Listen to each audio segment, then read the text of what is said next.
Richard Grayson was the kind of man everyone in the city seemed to know about, even if they had never met him. He had made his fortune in real estate before opening one of the most expensive and talked-about restaurants in town. People admired his success, but whispered about his personality. He was rich, yes, but he was also sharp-tongued, impatient, and quick to let people know when they weren't meeting his expectations. In his restaurant, he demanded everything be perfect. The tables had to be placed at an exact angle. Glasses had to shine without a single water spot. Napkins had to be folded so neatly that they looked like they came straight out of a catalog. And the staff had to move quickly, speak politely, and never make a mistake. At least that was the rule. The problem was, no human could meet Richard's standards all the time. For years, he had gone through waitresses like a revolving door. A new hire would come in on Monday, smiling and eager to impress. And by Friday, she would be gone, sometimes in tears, sometimes in anger, and sometimes without saying goodbye. The longest anyone had lasted in the job was 2 weeks, and that was considered a small miracle. The staff joked about it quietly behind Richard's back, calling the position the cursed job. Even so, the restaurant stayed busy. Customers didn't know much about the drama behind the kitchen doors. All they saw was the polished dining room, the soft lighting, the perfectly cooked meals. The food was so good that people were willing to wait weeks for a reservation. Many guests assumed that the staff must love working there because how could a place that elegant have problems? The truth was very different. One bright Monday morning, a woman named Danielle Carter stepped out of a bus and walked toward the restaurant with her head held high. She was in her late 20s, with a confident walk and a warm smile that made strangers want to smile back. She wore a neat black skirt, a crisp white shirt, and simple shoes that were made for standing all day. Danielle had worked in a few diners and coffee shops before, but this was her first time applying to such a high-end place. She had heard the warnings. A cousin who used to work as a bartender in the area had told her, "If you get the job there, just know it's not the food you have to worry about, it's the boss." Another friend had laughed and said, "Girl, you'll last 2 days. 3 if you're lucky." But Danielle wasn't the kind of person who ran away from challenges. She needed a stable income, and she also wanted to see if she could prove everyone wrong. When she entered the restaurant for her interview, she noticed how spotless everything was. The floor gleamed. The smell of fresh herbs floated from the kitchen. A few workers moved quietly, setting up for lunch service. Then Richard appeared. He was a tall man in his late 40s with silver streaks in his dark hair. He wore a tailored suit, even though it was only mid-morning. His sharp eyes scanned Danielle from head to toe. He didn't offer a handshake. Ice. Instead, he said, "You're here for the waitress position." "Yes, sir," Danielle replied, keeping her voice steady. "Follow me." The interview was short. Richard asked direct questions. How fast can you carry 3 plates? Can you remember an order without writing it down? How do you deal with unhappy customers? He didn't smile once. Danielle answered each question. Honestly and calmly, she didn't try to charm him. She simply spoke with quiet confidence. At the end, Richard said, "We'll start you on Monday. Noon shift. Don't be late." That was it. No congratulations or welcome to the team. But Danielle felt a small spark of satisfaction she had passed the first test. That weekend she prepared for her new job. She practiced balancing plates at home. She studied the restaurant's online menu so she could memorize the dishes. She even visited the place as a customer to watch how the other waitresses moved and spoke. She noticed that none of them seemed relaxed. They kept glancing toward the kitchen, as if expecting trouble. Monday arrived, and Danielle showed up 15 minutes early. She tied her hair neatly, checked her uniform twice, and stepped into the dining room. The head waiter, a man named Victor, gave her a quick tour of the stations and introduced her to the other staff. Some of them gave her friendly nods, others just gave a look that said, "Good luck." Her first customer was an older couple celebrating an anniversary. Danielle approached with a bright smile, greeted them warmly, and made sure their water glasses stayed full. She double-checked their order before handing it to the kitchen. Everything seemed to be going smoothly until she delivered the wine. Richard appeared beside her without warning. He leaned close and said in a low voice, "That is the wrong vintage." Table 3 ordered the 2015, not the 2017. Are you planning to ruin their evening? Danielle's heart skipped a beat. She had misunderstood the order. She could have defended herself or made an excuse, but instead she said calmly, "I'm sorry about that. I'll fix it right away." She replaced the bottle within 2 minutes and apologized to the couple with genuine sincerity. They smiled and told her not to worry.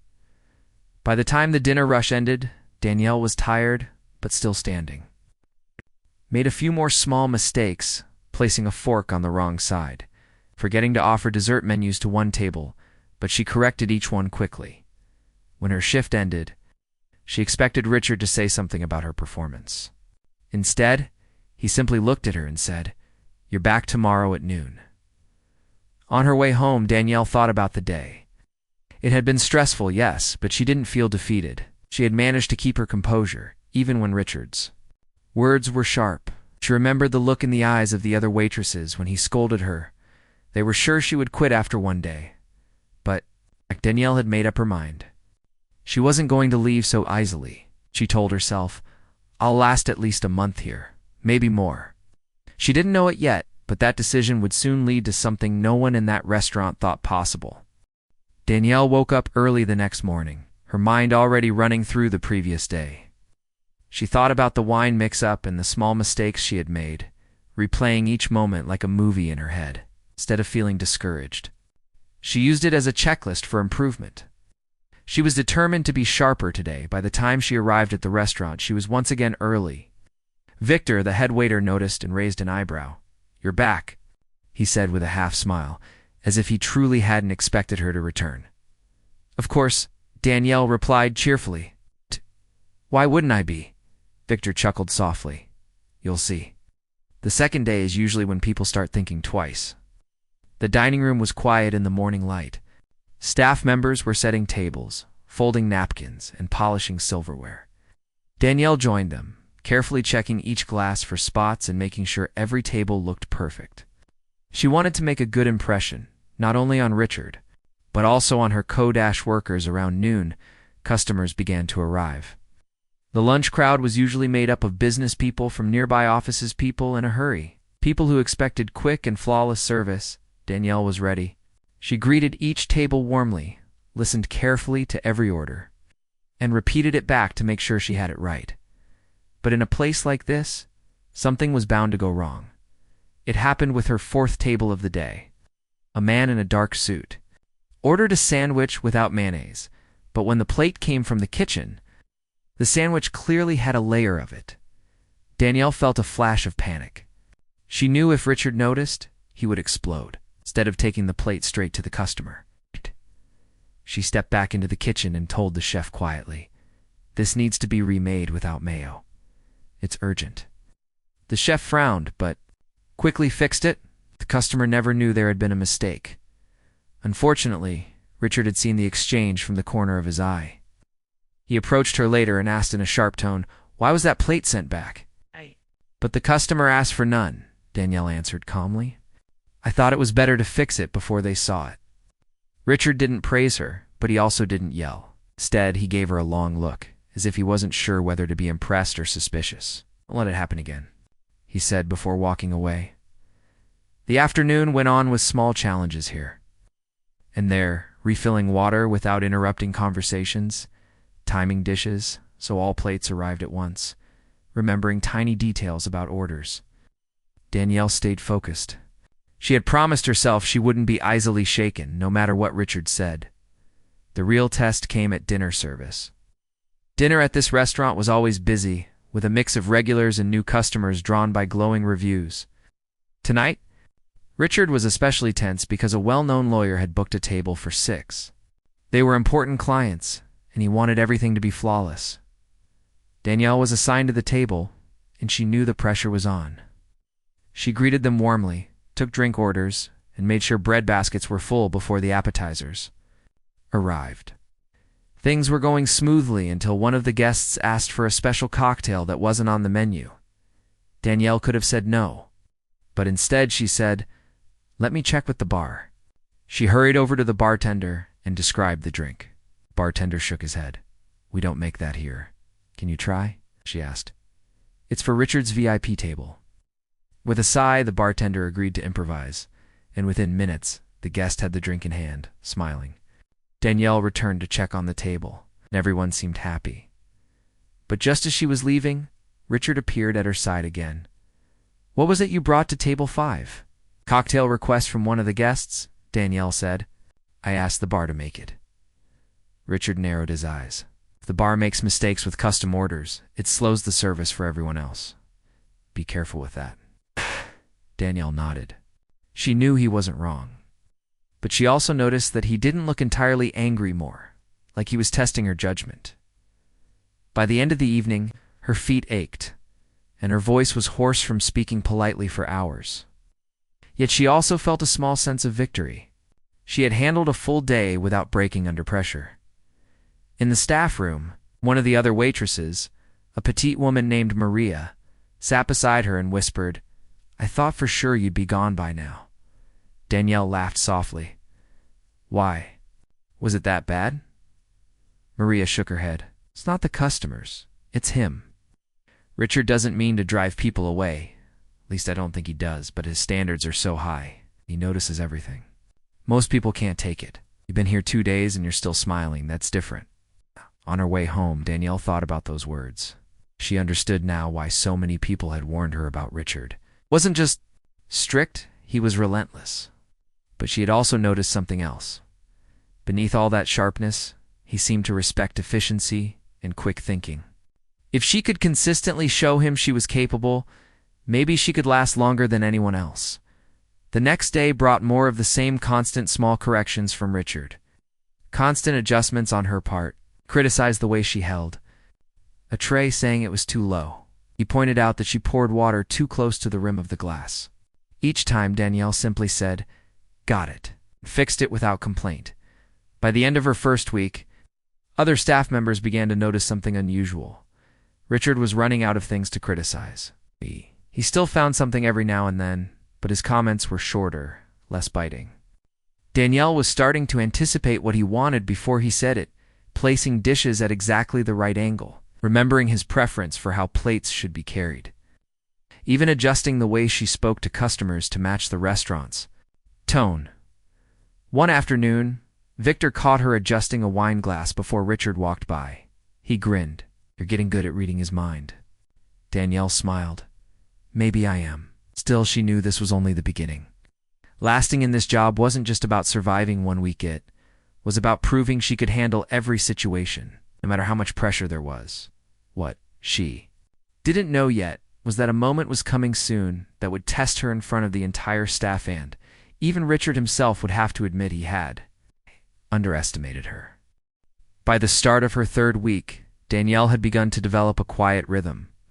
She still made mistakes now and then, but far fewer than before. Richard's sharp comments had become less frequent, though his face remained as serious as ever. He didn't give praise, but Danielle noticed something subtle. He no longer hovered over her shoulder quite as much. It was as if he was beginning to trust, just a little, that she could handle herself. The other waitresses, however, were still watching closely. They had seen this pattern before. A new hire would survive for a short while, seemed to be improving, and then one bad day would send them out the door.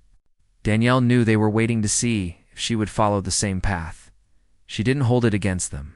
In a place like this, experience taught you not to expect anyone to last long. Each day was a quiet battle. Richard didn't need to raise his voice to make a point. His eyes, his tone, and the way he pointed out even the smallest detail was enough. Danielle decided early on that she wouldn't answer back, even if she felt she was right. Instead, she made a habit of writing down his corrections in a small notebook she kept in her apron. If he said, "Tablecloth corners must hang exactly 12 inches, she wrote it down. If he said, "Never put the bill on the table until the customer asks," she wrote it down. If he said, "Stand to the left when pouring wine," she wrote it down. Within 2 weeks, her notebook was nearly full. She studied it each night, determined to make every habit second nature. Her method began to pay off. She could sense when a table was about to need something before they asked. She could spot when a fork was slightly crooked from across the room. She knew the exact moment to refill a water glass without interrupting a conversation. Customers began to notice her attentiveness. Some even asked for her by name when they booked a table. This quiet improvement did not go unnoticed by the staff. Maria, the petite waitress who had spoken to her before, leaned over one day and whispered, "You know, you're making him nervous." Danielle raised an eyebrow. "Him? Richard?" Maria nodded. "He's used to people leaving before they get good at the job. You're not giving up." Danielle smiled faintly but said nothing. She didn't want to think too far ahead. It was still early. She knew that one bad shift could undo all her progress. The real challenge came on a Thursday evening. The restaurant was unusually busy, with several large parties booked. Richard was pacing the floor more than usual, giving quick instructions to the kitchen and staff. The tension was thick in the air. Danielle had been assigned a mix of small tables and one large group of families celebrating a birthday. Everything was going smoothly until a miscommunication happened in the kitchen. Ordered a medium-rare steak, but it came out well done. She glanced toward Richard, who was on the other side of the room speaking to a supplier.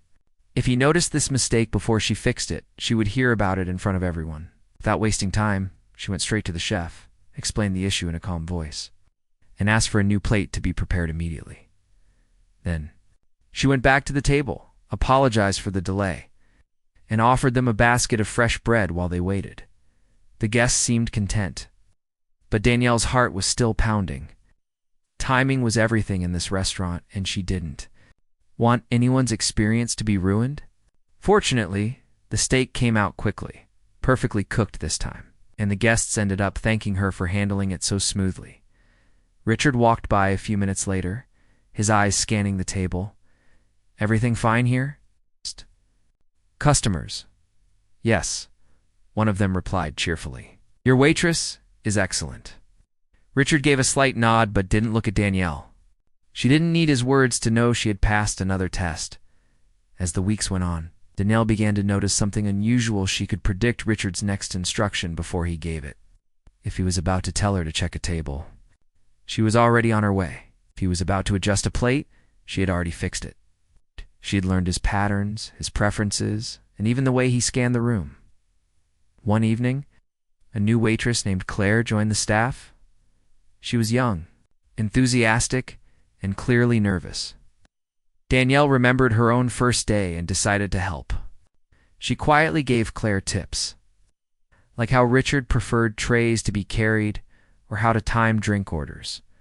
But Richard noticed Danielle helping the newcomer. He approached her after service and said, "You've been here long enough to train someone." Now, His tone was dry, but Danielle thought she caught the smallest trace of amusement in his eyes. "I just didn't want her to feel lost." Danielle replied simply. Richard didn't respond immediately. He just gave her a short look and moved on, but she sensed it was another small sign of respect. By the end of her first month, Danielle had done something no one in recent memory had managed. She had stayed, improved, and kept her composure. Through every criticism, staff began to see her differently. They no longer gave her the "you won't last" look. Instead, they started including her in their quiet jokes and after-work coffee runs. Still, Danielle knew she couldn't relax. She had seen enough to know that in this restaurant, one bad night could undo months of effort. And that bad night might be closer than she thought. Because the next challenge coming her way would be bigger than any she had faced so far, a night where all eyes would be on her. And her ability to keep calm under pressure would be tested in front of the entire dining room. It was a cool Friday evening when Danielle walked into the restaurant and immediately felt the air was different. The staff moved quickly, speaking in short, quiet sentences. Even Victor, usually calm, had a serious look on his face, she noticed. The tables were set with extra care, and the wine glasses sparkled as if someone had polished them twice. "What's going on?" she asked Maria as they tied their aprons. Maria leaned closer and whispered, "A food critic is coming tonight." Danielle felt her heartbeat pick up. She had heard about this critic. His reviews could make a restaurant more famous than ever, or cause it to lose customers overnight. He had a reputation for being sharp, detailed, and impossible to please. Richard had been preparing for this visit all week. Danielle hadn't expected it to be tonight. When Richard entered the dining room, everyone straightened their backs. His eyes swept over the staff, and his voice was firm. No mistakes. Tonight, none. If something goes wrong, fix it before the critic sees it. This review will be read by thousands, understand? A chorus of yes, sir followed, and Danielle found herself standing taller. She was determined to do her part. The critic arrived an hour into the dinner service. He was a tall man with neatly combed gray hair and a dark suit, accompanied by a younger assistant. They were seated at a corner table with a clear view of the room. Danielle wasn't assigned to them. Victor had taken that responsibility, but that didn't mean she could relax. Every server knew that if the critic saw something wrong anywhere in the dining room, it would still go into his review. Danielle's section was full, with 4 tables already ordering appetizers and 1 family celebrating a birthday. She kept moving quickly, making sure every glass stayed filled and every plate arrived exactly as ordered. She was in the middle of checking on a table when Victor hurried past her, his face pale. "What happened?" she asked quietly as he passed. "Order? Mix-up," he muttered. The critic's appetizer came out wrong. Danielle's stomach tightened. She knew how dangerous that could be. Before she could think twice, she walked toward the critic's table. Victor was already apologizing, but the critic's expression was unreadable. Danielle waited until Victor stepped away to get the correct dish, then approached the table with a calm smile. "Good evening," she said softly. "I wanted to personally apologize for the delay with your appetizer. The kitchen is preparing it right now, and I'd like to offer you a complimentary dessert at the end of your meal for the inconvenience." The critic looked at her, his eyes sharp but curious. "You're not my server." "That's true," Danielle replied, keeping her voice even. "But I wanted to make sure you knew we value your time and experience here." There was a brief pause. Then the critic gave a small nod. "I appreciate that." She didn't linger at the table. Instead, she returned to her section and continued working as if nothing had happened. Inside, however, her heart was racing. She knew Richard had seen her go over there. She wasn't sure whether he'd think she had overstepped. The rest of the night passed in a blur. The critic's meal proceeded without further problems, and Danielle's tables seemed satisfied. She was just finishing clearing her last table when Richard walked up to her. His expression gave nothing away. "Office," he said simply. Before turning toward the back, Danielle followed him, her mind running through every possible scenario. Maybe he was upset she had spoken to the critic. Maybe he thought she was trying to interfere with Victor's job. When they reached the small office behind the kitchen, Richard closed the door. "You spoke to the critic," he said, not as a question but a statement. "Yes," Danielle replied. "I thought it would help if he knew we cared about his experience." Richard studied her for a moment. "And you offered him dessert?" "Yes," she admitted. "It was the quickest way to show goodwill without slowing service." There was another pause. Then, to her surprise, Richard's mouth twitched, not quite a smile, but close. "Oh." "The critic told Victor your approach was professional. He said more restaurants should have staff who pay attention beyond their own tables." Danielle felt a small wave of relief, though she kept her voice steady. "I'm glad it helped." Richard leaned back in his chair. "I don't think this means you can do whatever you want. But good work tonight." It was the closest thing to praise she had ever heard from him. She couldn't help but feel a quiet pride. The next morning, the staff gathered before opening to hear the early word on the review. The critic had posted a brief note online, praising the attentive service and smooth handling of a mistake, calling the restaurant one of the city's most reliable dining experiences. Though he didn't name her directly, everyone in the room knew who he was referring to. For the rest of the week, customers seemed to come in with more curiosity, asking about the review. Regulars started to recognize Danielle and greet her warmly. Even the kitchen staff treated her with a new level of respect. Richard, of course, didn't change overnight. He was still sharp, still quick to point out imperfections, still unwilling to hand out praise freely. But Danielle noticed subtle differences. When she passed him in the dining room, he no longer looked at her with suspicion. Sometimes he even asked for her opinion on small decisions, like whether to move a table for a larger party or which dessert to recommend to a guest. One night, as they were closing, Maria whispered to Danielle, "You did it. You impressed him. I don't think I've ever seen that happen." Danielle smiled, but she knew this wasn't the end of the story. Winning one battle didn't mean the war was over. In Richard's world, you had to prove yourself every single day. She was ready to keep doing just that. Still, there was something different now, a shift in the way the staff looked at her, subtle respect from Richard, and a quiet confidence inside her own heart. She had faced one of the toughest nights in the restaurant's history and come out stronger. What Danielle didn't realize yet was that this was the beginning of a turning point, not just in her job, but in her entire relationship with Richard. Soon something would happen that would truly test the foundation of the respect they were slowly building. The outcome would surprise everyone. Weeks after the critics' visit, the restaurant settled into a new kind of rhythm. It was still intense, still fast, still exact in every detail, but there was a softer edge to it that hadn't been there before. Danielle noticed the change most in the mornings. When she arrived early, she sometimes found Richard walking the floor with a quiet, focused look instead of the tight, restless energy he used to carry. He still checked every corner and every glass, but he didn't snap at small things as quickly. If a napkin fold was slightly off, he simply fixed it. If a table needed to be shifted 2 inches, he moved it himself. More than once he glanced at Danielle and asked, "How does that sightline look from here?" It wasn't a big question, but to her it meant everything. He was asking for her opinion. Customers began asking for Danielle by name. Regulars told the host, "If she's available, we'd love to sit in her section." New guests left notes on their receipts about her calm smile and attentive service. One elderly couple returned 2 weeks in a row just to see her, saying they felt looked after whenever she was around. The kitchen staff also changed the way they spoke to her. If an order ran late, they told her directly so she could adjust. Pacing. If a dish came out with a detail off, they fixed it without any pushback, because they trusted her to know what the guest wanted. But the restaurant business has a way of testing people on the day they feel most confident. That test arrived on a Saturday fully booked. A private party in the back room, and a list of walk-ins hoping to grab a late table after a theater show.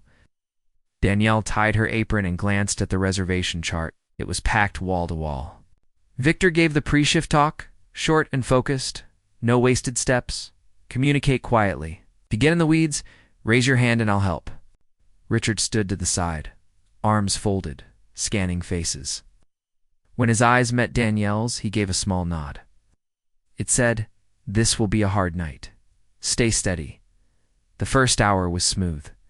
Appetizers went out on time. Drinks hit the tables fast. The private party in the back and anniversary with a slideshow was cheerful and easy to please. Then 3 things happened at once. The host accidentally seated a walk-in party at a table meant for a large reservation arriving in 10 minutes. The bar printer jammed, which meant drink tickets didn't print right. And in the kitchen, the main ticket printer cut out completely. In one breath, the invisible system that kept everything moving quietly went off track. Danielle felt the shift, like a change in air pressure. She saw a bartender looking left and right, trying to find the next ticket. She saw the chef staring at a half-printed line, squinting to guess a side dish. She saw the host whisper, panicked, "I seated the wrong table." For a second, everything froze. Then she moved. She went straight to the host. "Give me the seating chart," she said softly. She checked the names and times, found an open 2-top that could be moved to join another table, said, "Shift those 2 together. I'll reset this table for the big reservation. Seat the walk-ins at the join table and send over bread immediately. I'll speak to them." She walked to the walk-ins with a gentle smile and said, "We had a small shuffle to make your evening more comfortable. We've moved you to a slightly quieter spot with faster service. Thank you so much for your patience." They smiled, happy to be considered. Before the host could thank her, Danielle was already in the bar. "Printers are down," the bartender said. "I know," she replied, grabbing a notepad. "For the next 10 minutes, call drink orders aloud to me, and I'll write them in order and run the queue." She positioned herself where she could see both the bar and the kitchen window. "Maria," she called quietly to her coworker, "take 2 minutes and check every table's water and bread." Claire, you're on delivery when the bar finishes a round. You run it while I collect the next set of orders. In the kitchen, she stepped to the side, out of the way of the line. Chef, she said, holding up her notepad for the next few tickets. I'll write orders by hand with table numbers and timing notes. I'll number them as they came in, so the queue stays fair. The chef nodded, relieved to have a system. As servers called orders to her, she wrote fast but clear, pressing each sheet firmly so the copy underneath would be legible. She handed the top to the pass, kept the copy for herself, and updated timing with a pencil as dishes came out. Richard appeared at her shoulder and opened his mouth to speak. Then he watched for 10 seconds and closed it again. He saw how she had arranged the bar flow, how she had set Maria and Claire into clean roles, how she had created a temporary order system for the kitchen and kept timing in her head. He stepped back, face unreadable, and said to a busser, "Follow her lead. Clear on her signal only." The night tested every skill she had. A child at table 12 didn't like the vegetables. Danielle gently offered a simple swap for rice and eased a possible complaint. A guest with a nut allergy asked nervous questions. She answered each one clearly, checked with the kitchen twice, and presented the dish herself with confidence. The anniversary party needed candles at the exact moment a six-top wanted their check split. Danielle juggled both by asking Claire to handle the candles while she broke down the check in neat, labeled lines that matched each guest's order. The bar printer returned after 20 minutes. The kitchen printer followed soon after. Still, Danielle kept her manual queue running for another 5, just to avoid a second hiccup. Near the end of the rush, a small thing threatened to break. The mood. The birthday cake for table 9 had the name spelled slightly wrong. Not a disaster, but something that could sour a special moment. Danielle took a deep breath, asked the pastry cook for a tiny squeeze bottle of chocolate sauce, and carefully corrected the letters herself. Steady hand, calm air. She carried the cake out with a soft smile. The table sang, and the guest wiped a happy tear. The moment passed like a bright note in a long song. When the last hot dish left the pass, the room felt lighter. Conversations rose. Laughter floated up. Plates came back clean. Danielle took a second in the service alley and let out a quiet breath. Maria squeezed her arm. "You saved us," she whispered. "You actually saved us." Claire nodded, wide-eyed. "You made it look easy," she said. Danielle smiled. "It wasn't easy," she replied, "but it was possible." After closing, the team gathered in the dining room. The lights were a touch brighter, chairs turned upside down on tables, the hum of the dishwasher steady in the background. Victor started to speak, but Richard lifted a hand. He looked around at every person, servers, bussers, bartenders, cooks, and then he looked at Danielle. For a long second, he didn't say a word. When he did, his voice was level and clear. "Tonight we had 3 systems fail at once," he said. "We stayed open, we stayed calm, and our guests didn't feel the chaos. That did not happen by luck." He paused. "Danielle created order when we could have lost the room. She gave the bar a cue, the kitchen a map, and the floor a plan. I have been hard on all of you, and I'm not going to promise I'll stop noticing details." A small ripple of laughter moved through the group. "But I will say this, Danielle is the standard. Learn from her. Follow her." He turned to her fully. "Thank you." The room broke into quiet applause. Not loud, not dramatic, but warm and real. Danielle felt her face heat and looked down for a second, then lifted her eyes and smiled at the team. She didn't make a speech. She just nodded in gratitude. 2 days later, Richard called her into the office. He had a thin folder on his desk and a pen in his hand. "I want you to take on a new role," he said. "Floor captain on peak nights. A raise comes with it." He slid the paper across the desk. "Also, if you're willing, take 1 hour a week to train new staff. Not a big class, just the practical items you carry in that notebook." She blinked. "You knew about the notebook?" He nodded. Everyone knew about the notebook, he said. And for the first time since she had met him, he actually smiled. The weeks that followed carried the calm strength of a plan. Danielle created a simple checklist for pre-shift: glassware scan, table angles, server zones, allergy notes for the night, 2-minute table read after seating. She set up hand signals for the team. A small circle in the air meant water. 2 fingers toward the pass meant hold 1 minute. A hand to the heart meant guest concern check now. None of it was complicated. All of it saved time. Turnover slowed. New hires stayed. The mood shifted from bracing for impact to preparing for service. One evening, the elderly couple who had first asked for her returned again. "You were here." "For our 30th anniversary," the woman said, smiling. "We thought we'd make it a tradition." Danielle guided them to a comfortable corner and remembered the man preferred his soup extra hot, and the woman liked a small spoon with tea. When they left, they thanked her as if she had hosted them in her own home. It wasn't that the restaurant became easy. There were still long nights and tough guests and moments when a dish wasn't perfect. Richard didn't turn into someone. Elsie still noticed, still corrected, still kept the standards high. But when mistakes happened, he didn't rush to blame. He looked for the fix first. More than once, he asked Danielle to walk the floor with him before service. "What am I not seeing?" he would ask. Sometimes she pointed out a tiny thing, a draft near table 7, a glare on a glass shelf, a menu font that made onward spread quietly in the